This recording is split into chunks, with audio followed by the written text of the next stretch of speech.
Hello, everyone, and welcome to Project Titan Wall Street Analysis, Season 2, Episode 6. I'm Saketh Mulkala, and I'll be your host today.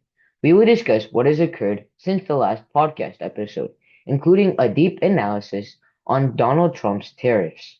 If you enjoy this podcast, please like and subscribe to our channel and comment on what we can do to improve. So, let's dive in. First, let's talk about the tariffs when they were introduced to the world.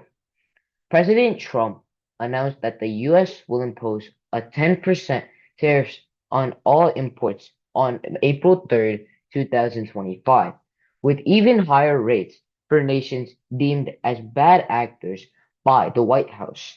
This move fulfills his campaign promises and disrupts up to decades of global trade practices.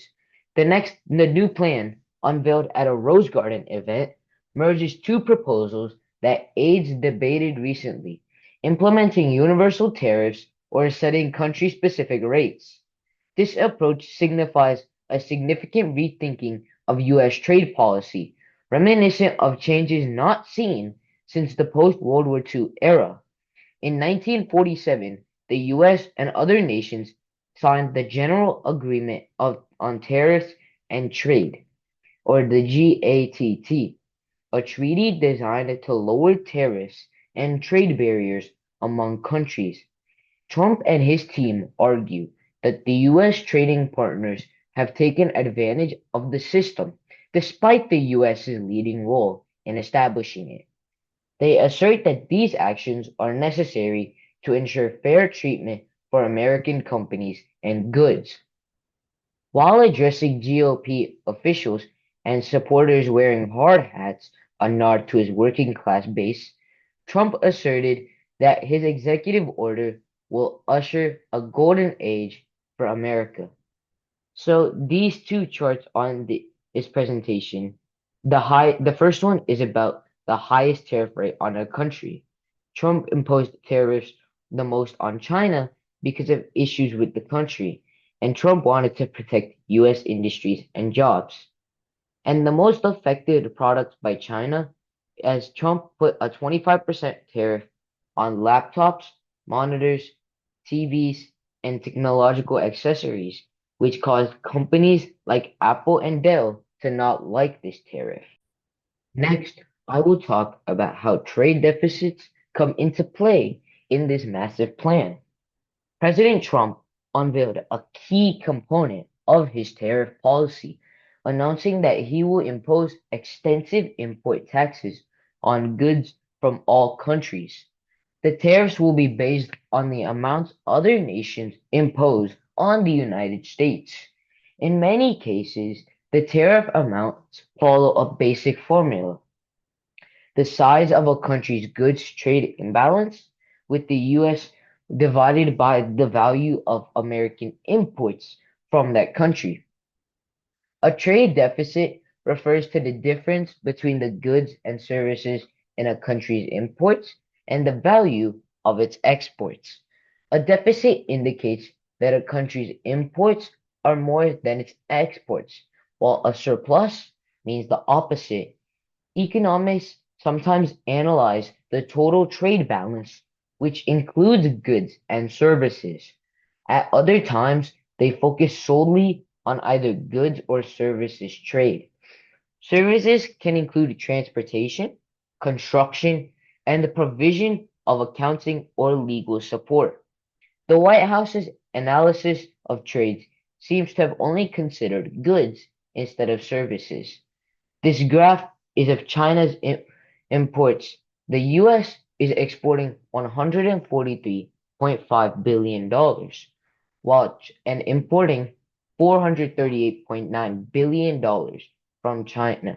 This means that the US owes $295.4 billion to China. Let me give you one extra example.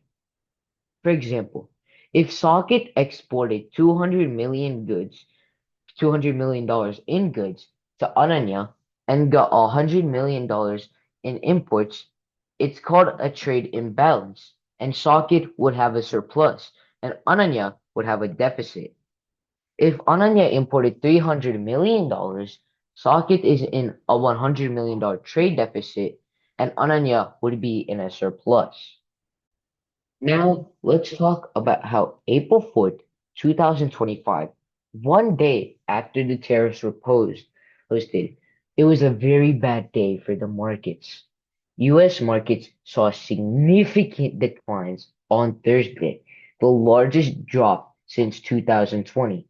Investors were worried that Trump's new tariff plan could spark global retaliation and harm the economy. Stocks lost about $3.1 trillion in value, with the Dow Jones Industrial Average, or DJIA, dropping 1,679 points, or 4%, on that fateful day, and the Nasdaq dropping 6%, the S&P dropping 4.8%. Asian markets continued the trend on Friday, with Japan's Nikkei down 2.6% and South Korea's Kospi down 0.5%. The markets in Hong Kong and China were closed for the holiday. In reaction to the tariffs, French President Emmanuel Macron warned of potential retaliation against United States tech firms. Canadian Prime Minister Mark Carney announced a matching 25% tariff on US auto imports. Next, let's talk about the deal between Anthropic and Databricks. Anthropic and Databricks have formed a 5-year partnership worth $100 million to provide AI tools for the businesses aiming to create their own AI agents. Both companies generate significant revenue to support their high valuations while competing with major players like Amazon, Microsoft, Google, and OpenAI, also known for ChatGPT. The partnership aims to generate $100 million in revenue over 5 years, with the company's sales teams selling each other's products. Although specific financial details were not shared, the collaboration brings together two leaders in AI and enterprise data. Anthropic's cloud AI models will be available to businesses using Databricks platform, allowing them to build AI agents using their data, according to Databricks CEO Ali Ghodsi. Next, I will be explaining how the S&P 500 works. The Standard and Poor's 500, or S&P 500, is a market index of 503 companies split into 11 different sectors. These sectors can include healthcare, information technology, real estate, consumer staples, and more. Why, why 500 companies only? The S&P 500 is made up of companies that fit a criteria. For example, it has to be in the NYSE or New York Stock Exchange, the Nasdaq Composite, or CBOE, which is a volatility index. The S&P also holds the most important companies in the eyes of the United States and the ones with the largest market capitalizations. Outside the 500, Outside the main 503 companies, there is the S&P Global, focusing on companies worldwide and not just in the US, and the S&P 100, focusing on just 100 companies, and 1,500, which focuses on 1,500 companies.